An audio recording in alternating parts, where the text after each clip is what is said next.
0024, mahasiswa Universitas Sains Al-Quran Pendidikan Agama Islam semester 3. Di sini saya akan menjelaskan sedikit tentang yang pertama, bab pembelajaran Al-Quran yang terdiri dari menulis, membaca, ulumul Al-Quran. Yang kedua, pembelajaran hadis yang terdiri dari matan, sanad, ulumul hadis, dan lain-lain. Yang ketiga, pembelajaran akidah akhlak dari rukun iman, hafalan, pembelajaran, serta logika. Yang keempat, pembelajaran fikih yang terdiri dari ibadah. Ibadah tersebut termasuk dalam rukun Islam. Yang kedua, muamalah. Yang ketiga, jinayah, perdata dan perdana. Yang keempat, jihad. Dan yang kelima, metode pengajaran dari kognisi psikotromotik afeksi, pembelajaran dan penjelasan dari penjelasan yang terdiri dari sebuah pengertian, tujuan, serta metodenya. Baik, yang pertama dari pembelajaran Al-Quran sendiri. Pembelajaran Al-Quran ini adalah sebuah proses perubahan tingkah laku peserta didik melalui proses belajar, mengajar, membimbing, dan melatih peserta didik untuk membaca Al-Quran dengan fasih dan beberapa sesuai dengan kaidah ilmu tajwid agar peserta terbiasa belajar membaca Al-Quran membaca Al-Quran dalam kehidupan sehari-hari. Membaca Al-Quran ini merupakan sebuah perbuatan ibadah yang berhubungan dengan Allah Subhanahu wa Ta'ala. Dengan membaca Al-Quran ini akan dapat memahami nilai-nilai yang terkandung dalam Al-Quran sendiri. Yang ketiga, pembelajaran atau pembinaan baca tulis Al-Quran. Di sini, pembelajaran baca tulis Al-Quran ini merupakan kegiatan pembelajaran dengan membaca yang ditekankan dan upaya memahami informasi, tapi juga tahap menghafalkan dan dengan mengadakan pembiasaan dan melafalkannya serta menuliskannya. Adapun tujuan dari pembinaan dan pembelajaran baca tulis Al-Quran ini, yang pertama, agar mendapat membaca kata-kata dengan kalimat sederhana, dengan lancar dan tertib. Serta yang kedua, dapat menulis Al-Quran dengan huruf dan lambang-lambang Arab yang rapi dan benar. Yang ketiga, metode pembelajaran Al-Quran. Yang pertama, metodenya itu menggunakan metode qiraati dalam bahasa Arab yang artinya bacaan. Yang kedua, metode Iqra. Metode ini merupakan suatu metode membaca Al-Quran yang menekankan langsung pada latihan membaca. Yang ketiga, metode tilawah. Metode tilawah yaitu suatu metode dengan belajar membaca Al-Quran yang menggunakan nada-nada tilawah dan menggunakan pendekatan yang seimbang antara pembiasaan melalui klarifikasi, membaca individual dengan teknik-teknik jangan membaca simak. Yang keempat, metode menulis imla, manakala siswa ini menyalin teks bacaan atau kalimat yang ada pada kitab tulisan guru papan ke dalam bacaan tulis. Yang kedua, imla, maundur. Siswa ini melihat teks bacaan kalimat yang ada di kitab ataupun di papan tulis, menutup kitab yang ada di papan tulis. Selanjutnya, guru ini mengidentifikasikan teks bacaan atau kalimat yang sama. Yang ketiga, metode imla gairu al-mamdu. Apa sih?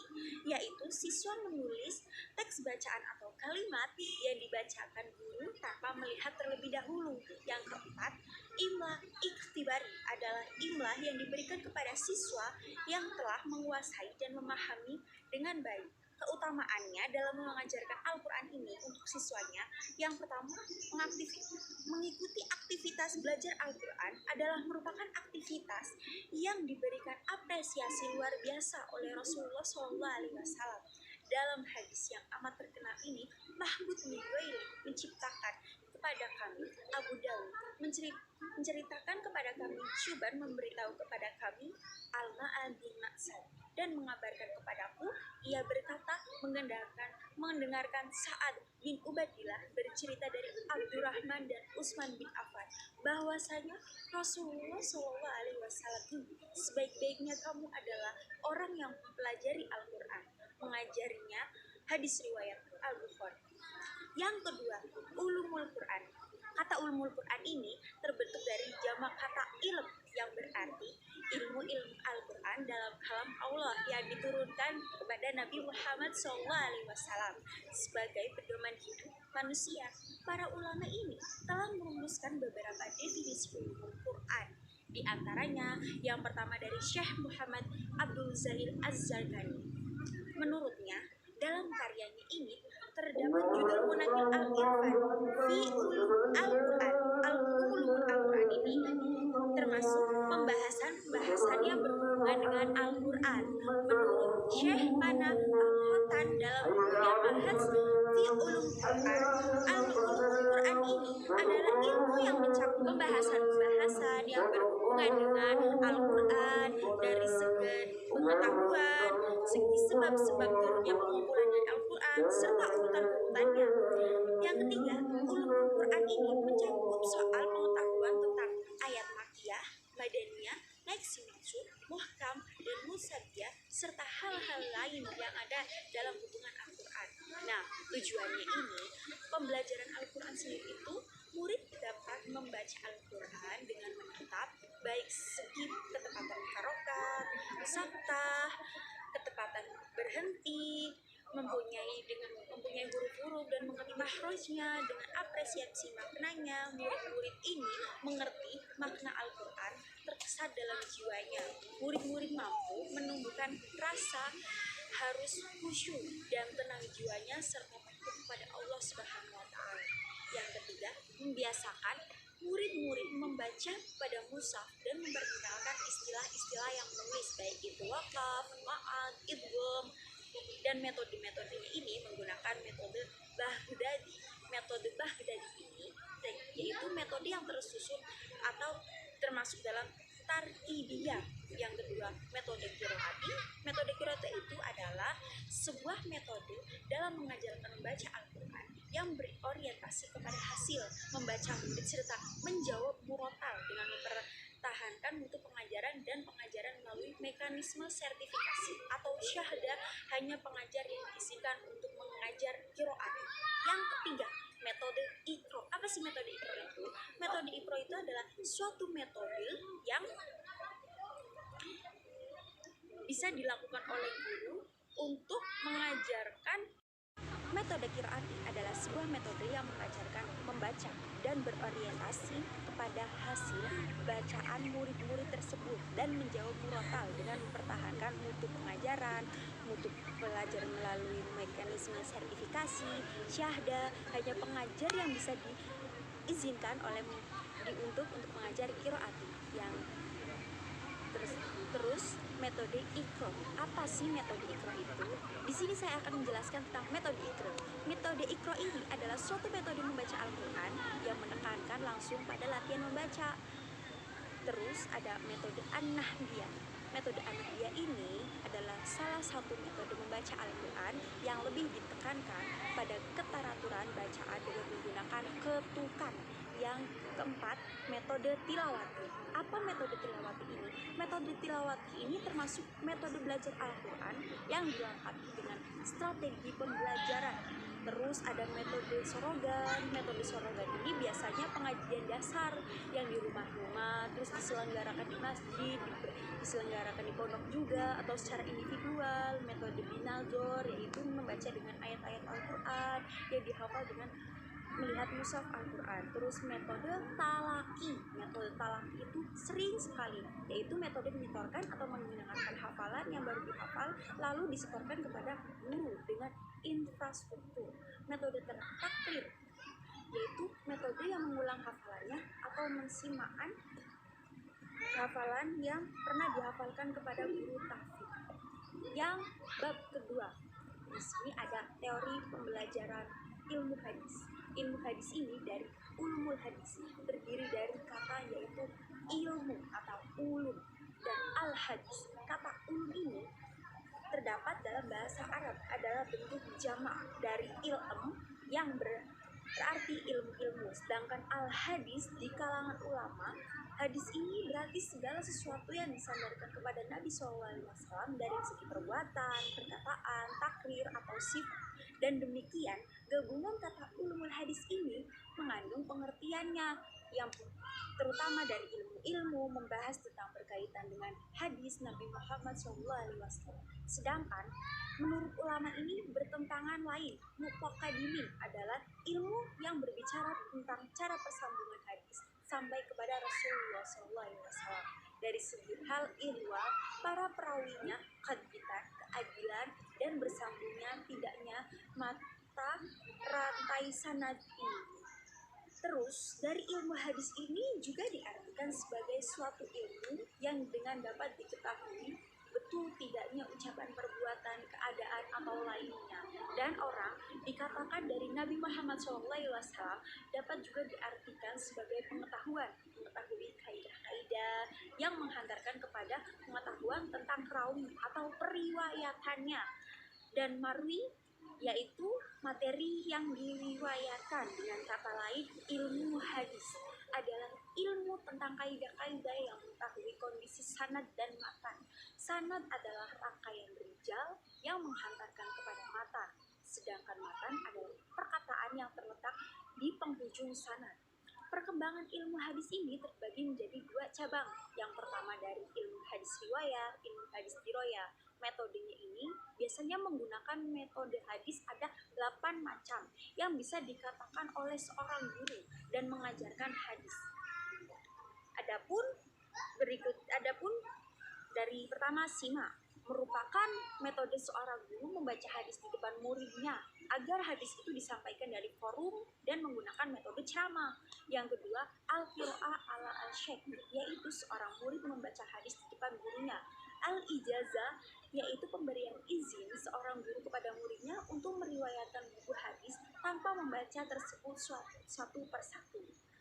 Al-munawalah, seorang guru memberikan sebuah atau beberapa hadis atau kitab untuk diriwayatkan. Al-mukhotobah, yaitu seorang guru menulis hadis untuk seorang murid.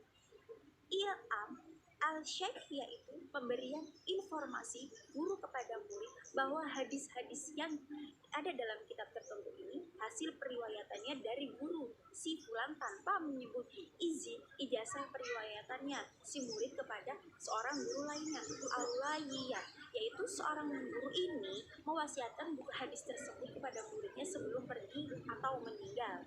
Al-wijadah, yaitu ada seorang menemukan catatan atau buku hadis yang ditulis oleh orang lain tanpa direkomendasikan izin atau meriwayatkan hadis di bawah bimbingan dan kewenangan seseorang. Nah, tujuannya itu mempelajari ilmu hadis ini adalah untuk mengetahui memilah hadis-hadis yang sahih dan mana yang tidak, terus mengetahui keadaan dari suatu hadis, apakah hadis itu sahih, hasan, atau bahkan dhaif, sehingga tidak dapat digunakan atau pegangannya. Nah, lanjut bab 3. Di sini saya akan menjelaskan bab 3 ini pembelajaran akidah akhlak. Pembelajaran akidah akhlak ini termasuk upaya sadar dan terencana dalam menyiapkan peserta didik untuk mengenal, memahami, menghayati, mengimani Allah Subhanahu wa taala dalam merealisasikan dalam perilaku akhlak mulia dan kehidupan sehari-hari melalui kegiatan bimbingan, pengajaran, latihan, penggunaan pengalaman, keteladanan, dan pembiasaan. Pembelajaran akidah akhlak ini yang merupakan bagian dari pendidikan agama Islam yang lebih mengedepankan dari aspek afektif baik itu nilai ketuhanan maupun kemanusiaan yang hendak ditanamkan dan tumbuh kembangnya dalam peserta didik, sehingga tidak hanya berkonsentrasi pada persoalan teoritis saja, murid ini bisa bersifat kognitif semata, tetapi sekaligus juga mampu mengubah pengetahuannya.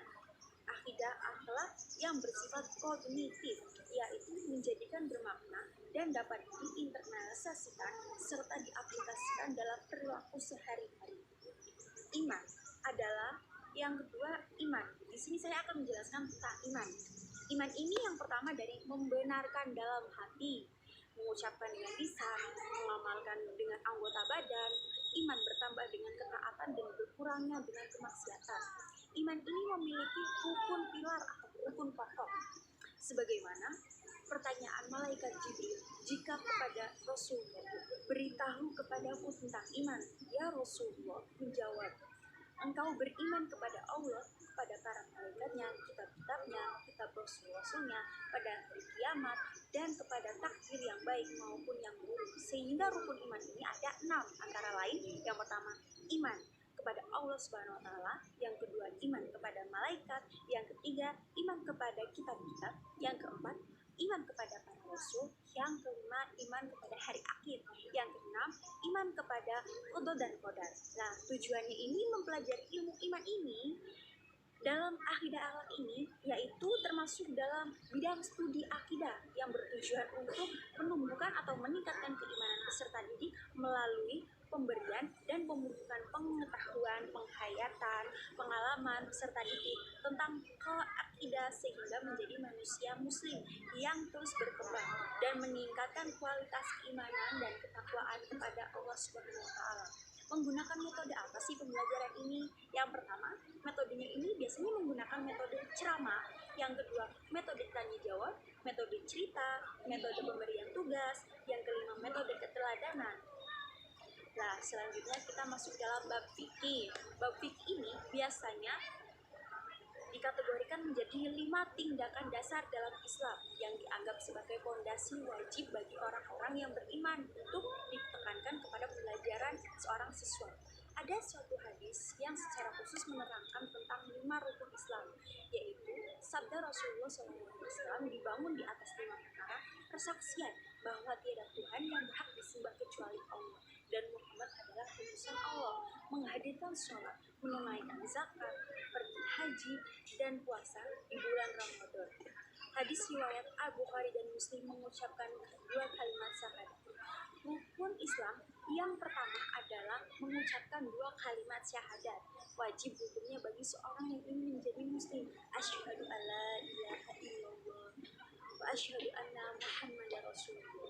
Di dalam 2 kalimat syahadat tersebut, yang patut disembah hanyalah Allah, tidak ada yang lain, dan tidak ada Tuhan selain Allah. Dan Allah juga menguasai seluruh Islam, seluruh alam semesta. Yang kedua, mendirikan sholat. Setelah menjadi seorang muslim, tentu hanya mengajarkan rukun Islam yang kedua. Rukun Islam ini disebut sebagai sholat, yang sholatnya itu ada 5 waktu, dari maghrib, isya, subuh, asar, zuhur. Sholat subuh yang dikerjakan sebelum terbitnya fajar antara jam 4 setelah ini sholat ini berjumlah 2 rakaat. Sholat zuhur, sholatnya ini dikerjakan siang pada sekitar jam 12 dan berjumlah 4 rakaat. Sholat asar, sholat yang dikerjakan sore, biasanya sekitar jam 15.30 dengan jumlah 4 rakaat. Dan sholat maghrib, sholat yang dikerjakan saat matahari terbenam sampai waktu isya. Rakaatnya ada 3. Sholat isya ini sholat yang dikerjakan sekitar pukul jam 19 dengan jumlah 4 rakaat. Berpuasa di bulan Ramadan. Setiap muslim ini kan diwajibkan berpuasa selama 1 bulan penuh di bulan Ramadan ini, yaitu tujuannya untuk mencapai ketakwaan kepada Allah Subhanahu wa taala. Di antaranya, hikmah berpuasa ini dapat melatih kesabaran, menumbuh rasa empati terhadap orang yang kelaparan, sehingga terdorong hati kita ini untuk membentuk orang yang kurang mampu, agar kita tuh merasakan seperti mereka loh. Dan yang keempat, menunaikan zakat. Zakat ini biasanya dapat dikategorikan menjadi kewajiban seseorang pada harta yang harus dibagikan, karena harta tersebut memiliki kelebihan. Ada beberapa jenis zakat, yaitu zakat fitrah yang dikeluarkan kepada bulan Ramadan, dan ada juga zakat mal, yaitu zakat yang dikeluarkan berdasarkan hasil niaga atau penghasilan. Yang kelima, pergi haji bagi yang mampu. Nah, pergi haji ini ke Mekah, kewajiban umat Islam ini yang mampu secara fisik dan finansial. Pergi haji ini kewajibannya dilakukan 1 kali seumur hidup, muamalah. Nah, muamalah ini dalam Islam adalah suatu kegiatan yang mengatur hal-hal berhubungan dengan tata cara hidup sesama umat muslim untuk mengetahui keperluan hidup sehari-hari. Sedangkan muamalah ini termasuk dalam kegiatan diantaranya ialah jual beli, sewa menyewa, utang piutang, dan lain sebagainya. Jenis-jenis muamalah ini ada syir'ah, jual beli, sewa, dan memiliki tujuan. Tujuannya ini seperti tercipta hubungan harmonis antara sesama manusia sehingga terciptanya masyarakat yang rukun dan tentram. Adapun hubungan yang berupa jalinan pergaulan, saling menolong dalam kebaikan dalam upaya menjalankan ketaatan kepada Islam. Nah, jinayah, di sini saya akan menjelaskan tentang jinayah juga. Jinayah ini termasuk dalam sebuah kajian ilmu hukum Islam yang bercerita tentang kejahatan. Dalam istilah yang lebih populer, hukum jinayah tersebut juga dengan hukum pidana Islam. Adapun lingkup kajiannya, hukuman pidana ini dapat meliputi tindakan kisos, hudud, dan takzir. Jihad bahasa Arab. Di sini juga saya akan menjelaskan jihad. Jihad ini menurut bahasa Arab jihadah. Menurut Islam, dalam berjuang atau usaha ikhtiar dengan sungguh-sungguh, jihad ini dilaksanakan untuk menjalankan misi utama manusia, juga menegakkan agama Islam untuk menjaga agama tetap tegak dengan sesuai cara dengan garis perjuangan para Rasulullah dan Al-Quran. Jihad yang dilakukan Rasulullah adalah bertakwa agar manusia meninggalkan kemusyrikan dan kembali kepada aturan Allah, dan menyucikan kalbu, memberikan pengajaran kepada muridnya, kepada umat, dan mendidik manusia untuk sesuai dengan tujuan penciptaan mereka, yaitu dengan khalifah Allah di bumi ini melalui jalan perdamaian dan saling mengasihi. Namun, dengan berjihad, Islam melarang pemaksaan atau kekerasan, termasuk membunuh warga sipil yang tidak ikut berperang, seperti wanita, anak-anak, hingga manula. Metode pembelajaran fikih ini biasanya digunakan dengan metode interaktif dialogis, yaitu tanya jawab. Yang kedua, metode demonstrasi. Yang ketiga, metode diskusi. Yang keempat, metode education objective. Nah, di sini juga saya akan menjelaskan tentang metode pengajaran dalam perkembangan dunia pendidikan. Para ahli perancangan agama telah pembelajaran telah banyak memperoleh keberhasilan baik dalam bidang pembelajaran yang diukur dalam metode pengukuran pembelajaran itu sendiri.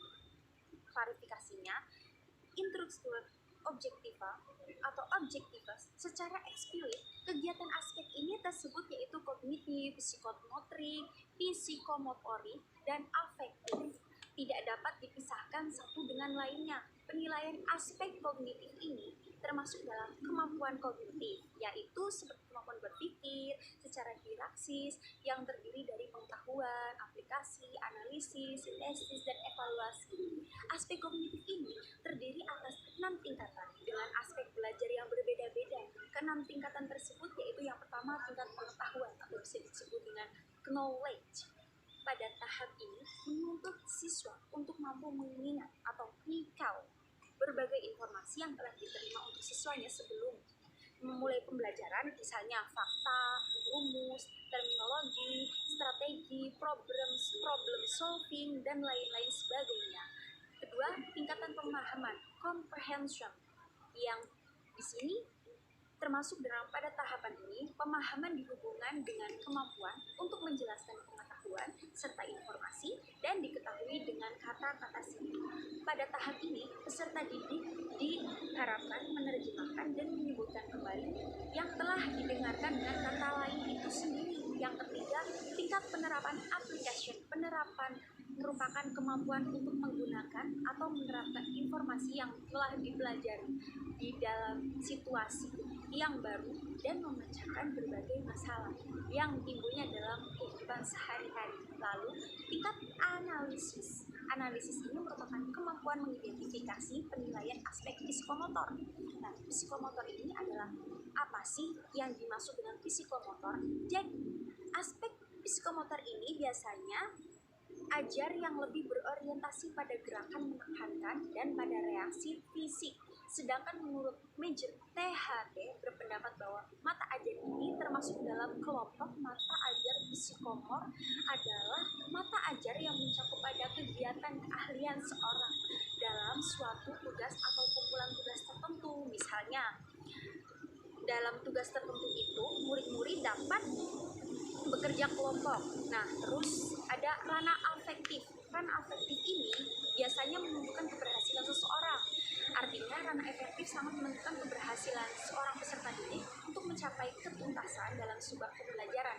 Komprehensi siswa dalam ranah aktif ini yang perlu dinilai utamanya menyangkut sikap, minat siswa, dan belajar. Tujuannya itu dalam mempelajari pengajaran ini, yang pertama dapat mengembangkan kemampuan secara individu para siswa agar mampu menyelesaikan masalah. Metode ini sering sekali menggunakan dengan metode ceramah, yang kedua ada diskusi, yang ketiga resitas, yang keempat ada eksperimen, metode demonstrasi, metode karya wisata, metode tanya jawab, atau metode e-solver. Sekian penjelasan dan presentasi dari saya, kurang lebihnya mohon maaf. Jika ada perkataan yang salah, saya Anggita Alfiani pamit undur diri. Wabillahi taufiq wal hidayah. Wassalamualaikum warahmatullahi wabarakatuh.